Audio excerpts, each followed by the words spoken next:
It's a beautiful fall day here, so I thought I would do an updated garden tour as a follow-up to the one I did on Memorial Day. Um, in the hill strip here, the beach plums just have a little bit more foliage left. That's Prunus maritima, native plant with edible plum-like fruits.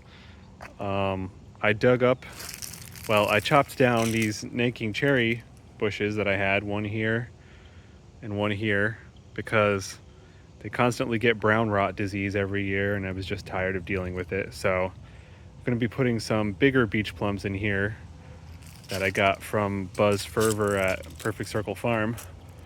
These little guys right now, but they'll get real big.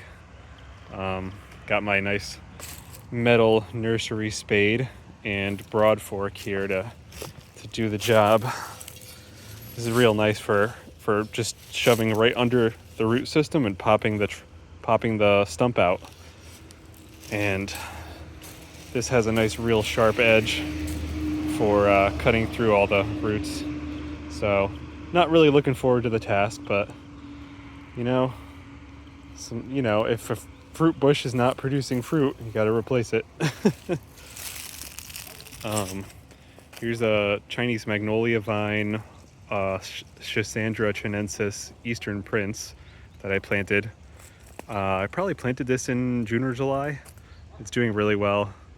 It's a self-fertile variety that produces red berries that are edible and medicinal. Apparently the flowers are real fragrant, so I'm excited to see that hopefully in the spring. Hasn't even made it halfway over, so should be really nice once it finishes over this arch. The cornelian cherry trees are just about ready to give up for the year.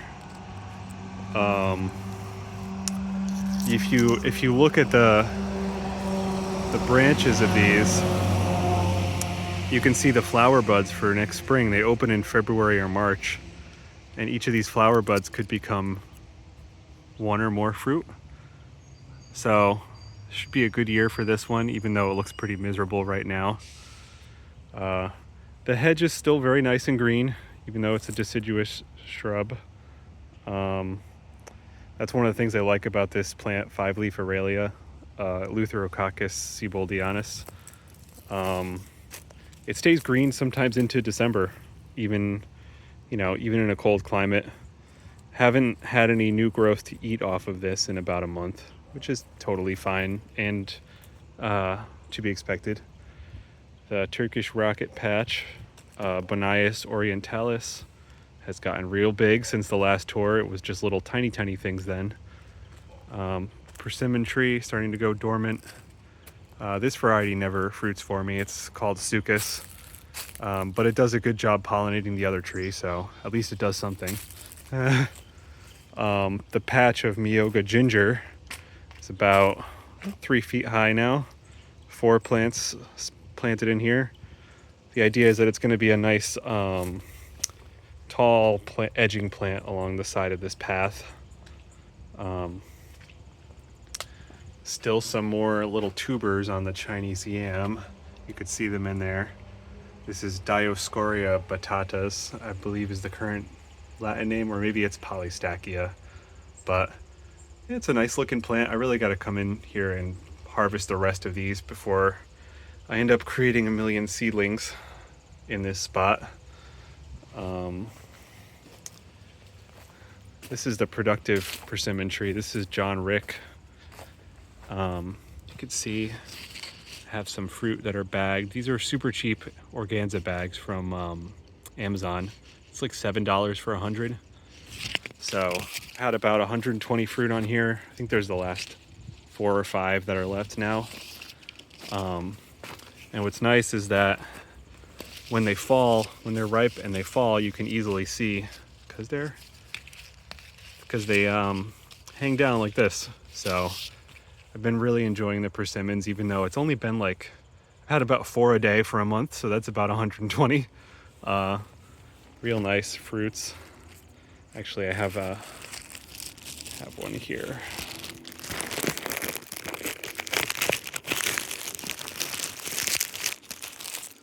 Here we go. Nice little persimmon fruit. Delicious.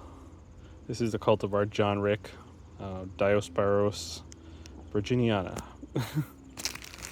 I finished planting out this native vegetable bed. Has Sochan, which is Rudbeckia laciniata. That's this bigger one. And then cow parsnip, which is Heracleum maximum. This bed will be real nice next spring. I harvested all of the flower stalks of the cut leaf coneflower to use as garden stakes. They're really pretty good for a year or two, and they're like 6 or 7 feet tall, so those are nice to have around. The root vegetable bed is about done doing anything for the year. You can see this Chinese mint root or Chinese artichoke, or crosnes, whatever you want to call it, plants right here. They make these little tiny tubers, which are pretty nice, like a little water chestnut. They're not something you'd want to dig up on your own, but because this bed also has skirret in here and it has the groundnut, you get the added benefit of just digging up a whole bed full of all different root crops, which is, saves some effort for sure. They look like little grubs, but they taste pretty good. The medlar tree behind me has a lot of nice medlars on it. These will probably be ready, I don't know, Thanksgiving, somewhere between Thanksgiving and Christmas, I would imagine. Real nice, productive. This is the variety Breda Giant. I want to grow this other variety, Scraw number 2, but I have not grafted it successfully yet, so that'll be a project for the spring. A couple little goomy bushes. That's Eleagnus multiflora. This one is Carmine, and this one is a seedling, but I would like to get another improved variety. The blue bean tree in the corner, I still haven't planted that. I had a crazy drought this year. It's been like 2 months without any rain, so it's hard to justify planting things when, they're not going to get any moisture. This tree is a little leaf linden. Cultivar is winter orange. You can start to see the orange coming through now. Has a nice flame-like effect, and it gets even brighter in the winter. I'm going to chop this down a little bit because it's getting a little tall for my taste. I really want like a wider bush here than a tall tree. Back in this corner we have the Chinese plum-yew, Cephalotaxis fortunae. These have actually put on a lot of growth since May. Finally, because it's been like 4 or 5 years since they've been in the ground. They're finally starting to look like something. They're about 4 feet tall. They aren't flowering. They're not creating flowers for the spring, so I have to wait at least 1 more year to see if they're male or female, unfortunately. But at least they have gorgeous foliage. Really nice, fluffy, like almost like a feather foliage, so, and they've been surprisingly hardy here in zone 6B. This is the Chinese species, Cephalotaxis fortunae. Some of the other ones, maybe not so much, but it's a long-term project. Back in the back here, where you see those water jugs, I planted some jujube trees, jujube, Ziziphus jujuba. I got one here called Black Sea, and then another one called Autumn Beauty. These are ones that One Green World imported and trademarked. I think, I can't remember. I know one of them is from Ukraine. I can't remember where the other one's from. But this one, Autumn Beauty, is a little bit more dwarf. And my little ground cover raspberries got eaten by rabbits a little bit, but hopefully it'll come back strong in the spring. I have this little hedge of a plant called Lindera angustifolia. It's an oriental spice bush or Asian spice bush. It's native to like Japan, China, Korea. So now these ones, it's quite funny really. These ones on the left left ones I planted in the spring last year, and look at how good they are. They're huge and they're showy, beautiful red foliage, right? And these ones on the right, I waited till the fall to plant. And so you could see how much like a 6-month period can do for the plants. So it's a little bit of an awkward hedge, but over time I'll trim it and make them more even. Gorgeous, gorgeous fall color though. Like, it's just like a giant flame. It doesn't even show up as bright on the phone as it does in person. And these leaves hang on. The leaves will hang on all winter long, but instead of being red, they'll change to like a dull brownish color, almost like a beech tree, a native beech tree. And they smell good too. They do have some fruits on them somewhere in here. They produce a nice yellow flower in the spring, just like our native spice bush. So far, they haven't shown any sort of invasive qualities, which is great. In this back corner, I also have this edible leaf goji, and the gojis are always very good at producing fruit, although it doesn't taste good, especially on this variety. You know, I'm not sure if this one is Lycium chinense or Lycium barbarum. I was looking up identification features. I think it might be barbarum, and chinense is supposed to have the better tasting leaves, but we'll see. We'll see over time. This is a nice big shrub. I have a little tiny one. This one is definitely Lycium chinense, and you can see the berries actually look different. They're more orangey and they're rounder. I guess one of the identifying features is how many lobes are on this little calyx on the top. These actually taste a little better than the barbarum ones too. But this plant has not been vigorous for me, whereas that one, you can tell, has a lot more vigor to it. So we'll see which one of these I like more over time. Over here, we have the Aurelia alata patch. And when I did the last video, this was like 4 feet tall. Now it is like 12 feet tall.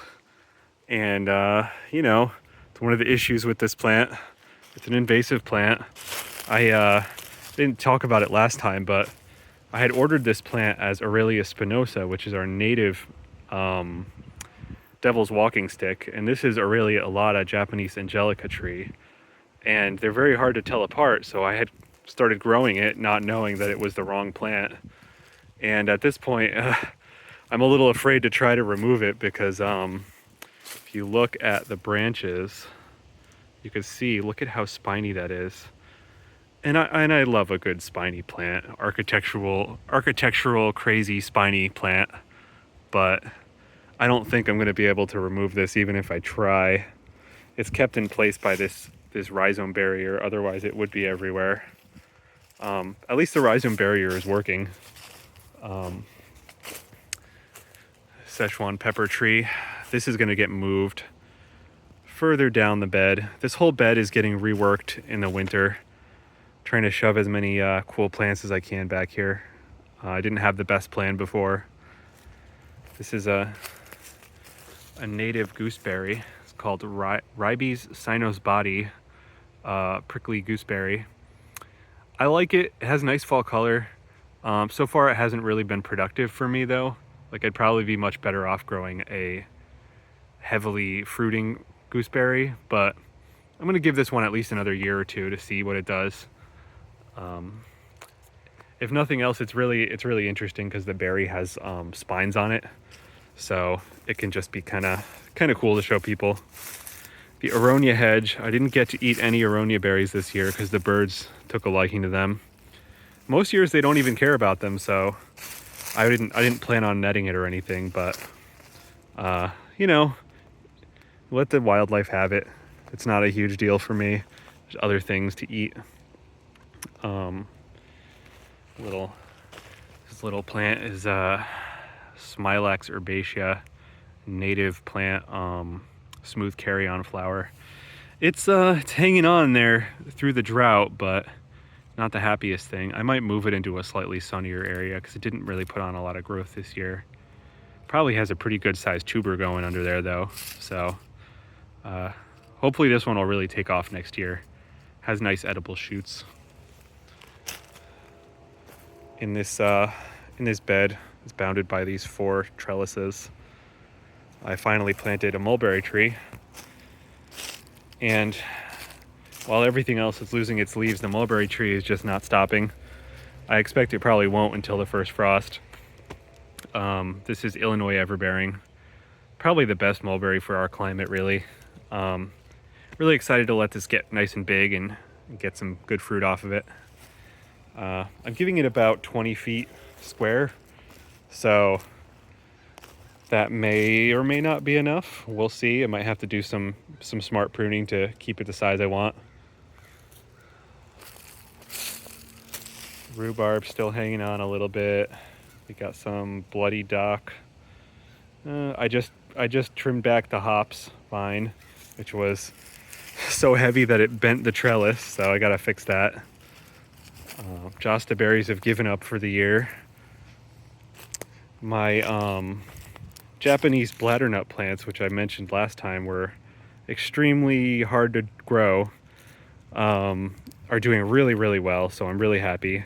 I mean, I've been babying them, giving them lots of water, keeping an eye on everything. You can see the huge cage around it because I don't want the rabbits or groundhogs to eat anything. Yeah, this one really interesting shrub with edible leaves. They taste really, really good.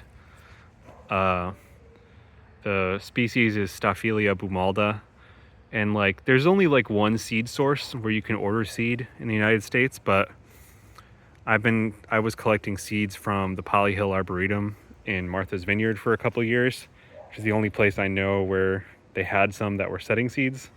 So I really don't want to have to go through trying to grow more of them. So I have this one here, and then this one, which is a bit smaller on the shadier side of this Koza dogwood tree. These plants like a little shade, so I think it'll do fine. You can see it's actually got a little bit of new growth still just now. I don't really want to pinch the edge off and end off and eat it, even though it probably tastes really good. So I'm hoping these will really, really come into their own next year, now that they're fully established.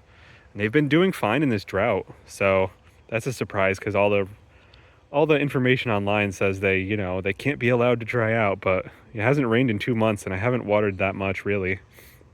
So high hopes for these. Little multi-grafted Asian pear that I got from Raintree Nursery. I'm not really that happy with it. The habit is really, really awkward. We got this one little branch. It's not doing anything. I think it's dead on the tip even. That's one variety.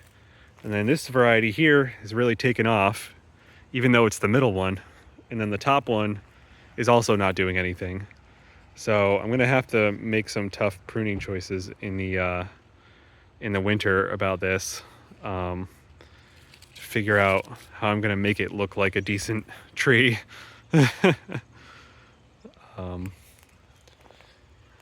What else? Comfrey. Comfrey's gotten real huge. I like having the comfrey here in the middle of the backyard because then I can chop the leaves and easily move them anywhere in the garden.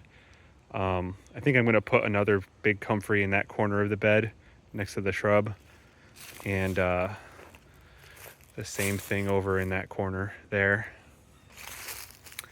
We got the Hawaii 4 everbearing wild strawberry.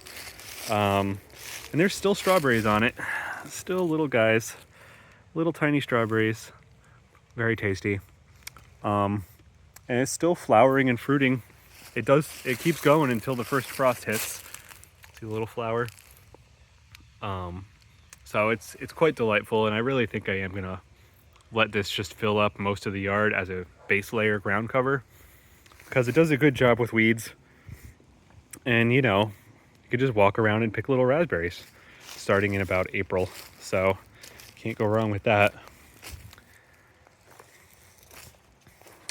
Ostrich ferns are doing real well, surprisingly, because they're under this overhang on the north side of the house, but they don't seem to care. I give them a little water because they're right next to the hose hookup.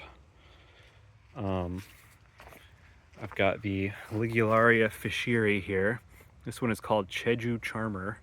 It's a selection by Krug Farm. Are they in Scotland? I don't remember where. Somewhere in Europe. This is a nice edible plant from Korea. Likes some moisture, likes sun, but without drying out. So this little corner of the house gives it a little shade, a little sun, a little water. So it's grown quite well so far. The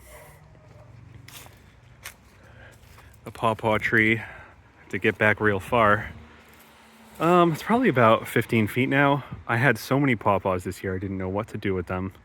It's got to be over 100. I had to just give them away to people. This is the variety Shenandoah, and the tree, the Latin name is Asamina triloba. It's just starting to get a little fall color now. It usually turns a nice bright yellow. But the pawpaws just ended a couple weeks ago. Real nice, like month and a half of pawpaw fruits. Really delightful. This other one, its partner here, ended up dying back. They're really prone to southwest injury. So it got burnt and kind of shredded on the front. But I'm just going to pick one of these as the new leader, and I'm going to graft the variety back onto it. And it'll be a big tree again in another year or two. No big deal. I cut this main trunk out here. Not terribly worried about it, honestly, because I've already done it once before. Very, very vigorous plants. They send up a lot of suckers, so anyone growing them needs to be careful of that. This whole big thing is the Chinese tune, which is just kind of a crazy thing now. All these suckers here, I'm gonna dig up and give to people whenever they go dormant. The thing with this tree is it's kind of subtropical, so some of the subtropical trees, they don't really they don't like plan on going dormant. Or like a lot of native trees and bushes, they will just be like, okay, it's the time to lose my leaves. These subtropical plants will just keep going until they're forced by a frost to give up. And it's funny, this whole area actually smells like the tree. It smells like chicken soup almost. So in the spring, this is going to be a great harvest. I'm going to cut the whole thing down to 4 feet, harvest all the leaves off of all the branches, boil them, freeze them. They make really good addition to stir fry and soups and things. So it's just a really nice, versatile, healthy vegetable. Tastes like chicken soup. That's Tuna sinensis. This is actually the variety Flamingo, which has pink leaves in the spring. And this sad little thing here is a che tree. I think the Latin name now is Maclura tricuspidata. I don't know if it was from the rain this morning or if it's from birds pecking at them, but all these fruit were beautiful last night, and now they're just hanging in their bags. The fruit, it's related to mulberry and fig, and it sort of looks like a little brain. Here, I have one. Could look at the fruit here. The best lighting here. Yeah, it looks like a little brain. It tastes kind of like a mild watermelon flavor. I wasn't sure how I felt about this, but I think the flavor is pretty good. This one is a double grafted tree. The branch on the left here is a male, and the branch on the right is a female. This is the variety called Norris. It was discovered on the Norris Dam. I think it was in Kentucky. Apparently one of the better flavored ones too. It's just like mild watermelon flavor. And having the male is actually really beneficial because che trees don't like to hold on to their fruit until they're like several years old. But if you have a male, it forms seeds, and then the tree is basically encouraged to hold on to its fruit for much longer. I mean, from a much younger age. So this tree's already been fruiting for like a couple years now. Hasn't been growing all that well, which could be due to being close to the house. I don't know. I might just move it to a different area where it has more space. Yeah, interesting tree though. And the fruit is one you have to kind of try before you buy, I think.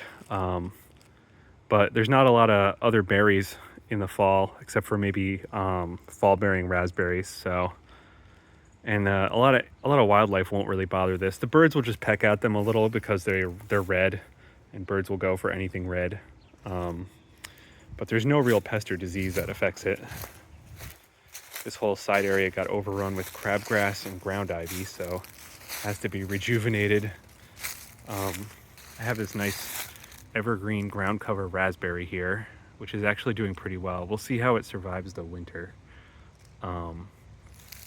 Really nice crinkled leaves. This is Rubus rolfii. That's the most, there's like several Latin names for it, but that's probably the most recent one. This is from Taiwan, actually. So it doesn't really like our cold winters, but we'll see how well it does. This is kind of a trial for me.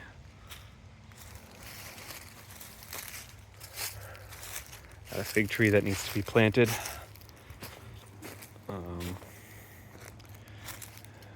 The female plum yew I planted here is not doing well. I think it's got too much sun here. Lots of dieback. Kind of hoping that it'll kind of bounce back in the spring with a lot of new growth, but not entirely confident that that'll happen.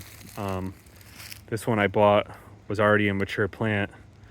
I drove down south and picked it up, and I've been nurturing the heck out of it, but you know, transplanting larger plants is actually not very good for their health. Like smaller plants just bounce back no problem, but these larger plants sometimes can't really make it. It still tries to produce fruit because it's a female. I had a couple on it, but I kind of wish it would just stop and focus on staying alive. But we'll see how that one goes. 5-leaf Aurelia in a more natural habitat here. Doing really good. The idea here is that you'll have one of them on each side of this tree here. This is in very full shade under a red maple, full dry shade. And these will form like big round bushes. One here, one here. And like I said before with the hedge, they hold their leaves really late, so they act almost like an evergreen. This is the variegated version.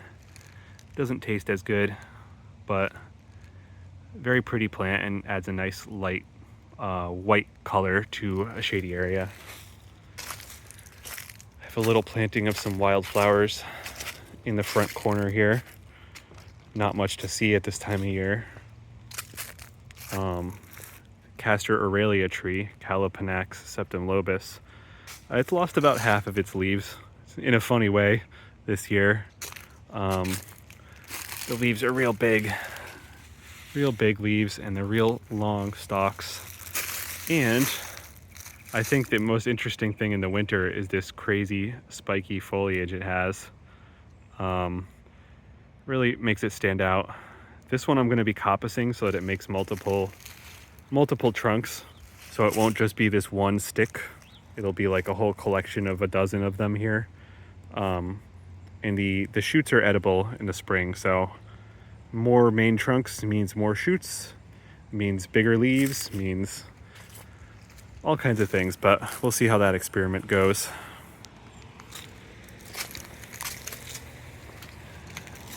Over here are a couple plants I grew from seed next to the no soliciting sign. This is a Chinese quince, Pseudocydonia sinensis. Makes these really cool giant, like 7-inch long quince fruits, and has really nice peeling bark. People grow it as a bonsai actually quite a lot. Has pretty pink flowers in the spring. This one's a couple years old. I'm probably going to plant it next year. And then this one here is a Japanese raisin tree, Hovinia dulcis. And I don't know if I'm going to have anywhere to grow this in my yard, really. The leaves are kind of fuzzy.